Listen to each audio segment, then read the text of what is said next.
Hey folks, Dr. Mike here from Renaissance Periodization. Welcome back to Targeting the Muscle series. Here is a dumbbell, and as a matter of fact, we have two, because we're gonna be doing dumbbell flies today and talking about how you can target the chest a little bit better, feel out the chest if you're having trouble feeling the chest on these. We've got tips. Let's get right into tip number one.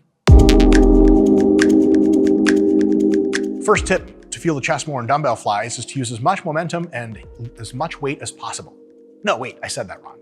What you want to do is take your scapulae and retract them. What that does is it pre-stretches the pecs for you, it opens them up, it reduces how much front delt activation you're going to get in this exercise, and puts your chest at a pre-stretch. Stretch under load is a very, very potent modality by which we encourage muscle growth. So instead of, and Scott's a video guy if you want to pull the camera around to the side here, instead of dumbbell flying like this, which is fine, when you get the dumbbells up here, and if you start here, whatever, shoulders are retracted like that. Notice my chest is already up, shoulders back, and then you go nice and deep, always deep. That's not even a tip we have because it should be obvious. Super deep stretch and back up. And as a matter of fact, I'll just do tip number two right here. Part of the process of retracting your shoulder blades already pushes your chest up. If you arch your back just a tiny bit, your chest is going to be elevated. And here's the deal. As you go down, what you want to focus on is reaching up with your chest and then back up. So as you descend lower and you feel that stretch, reach your chest into the sky and it'll make that stretch way harsher. You'll feel tons of pain in your pecs.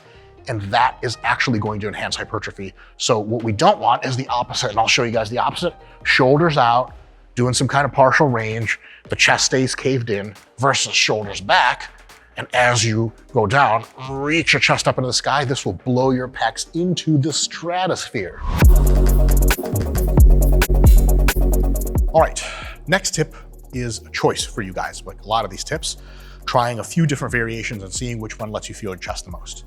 There are kind of two ends of a spectrum for how to do flies.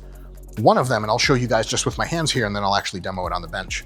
One of them is to go down and let your elbows come a little bit close to your body.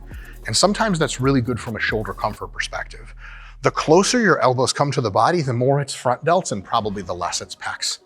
On the other hand, you can, as you come down, let your elbows trend backwards, essentially up towards your head, and that can really open up your pecs a ton and give you a huge connection. The thing is, it might not feel amazing for your shoulders.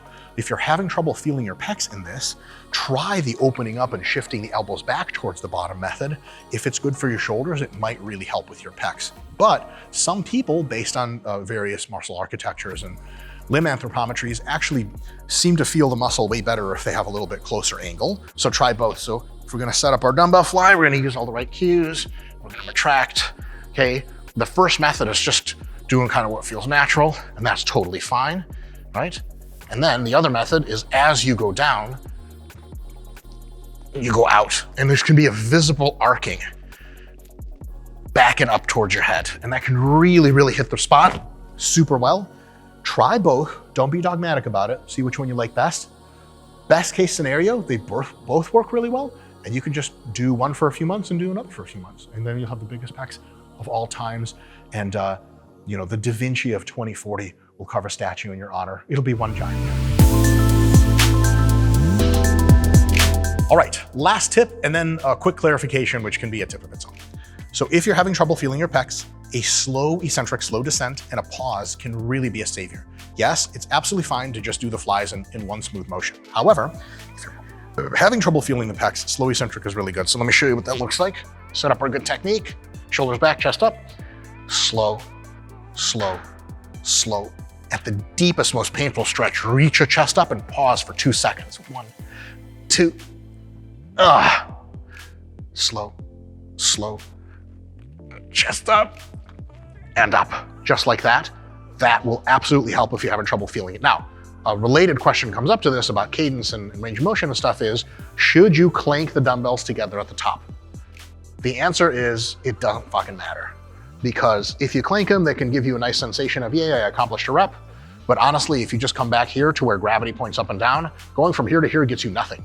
You say, but Dr. Mike, my inner pecs. Well, where's the force vector from here to here? The force vector would have to travel parallel to the ground, and unless you're in a rocket that is accelerating laterally to the ground, that's not a thing. So I would recommend not clanking as a first thing.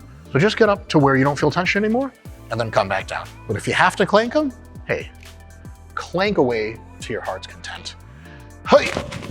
Folks, thank you so much for tuning in. That's all we have for flies. If you have any more questions about the flies, please put them in the comments below. If you want another chest exercise addressed, please slide into the comments, slide into the DMs. Is there such a thing as DMs in YouTube? Probably. We never check them. Two more things. If you have any exercise you want us to do, please put it in the comments and we'll absolutely get to it if I'm able to do it. Oh, and one last thing. See you next time.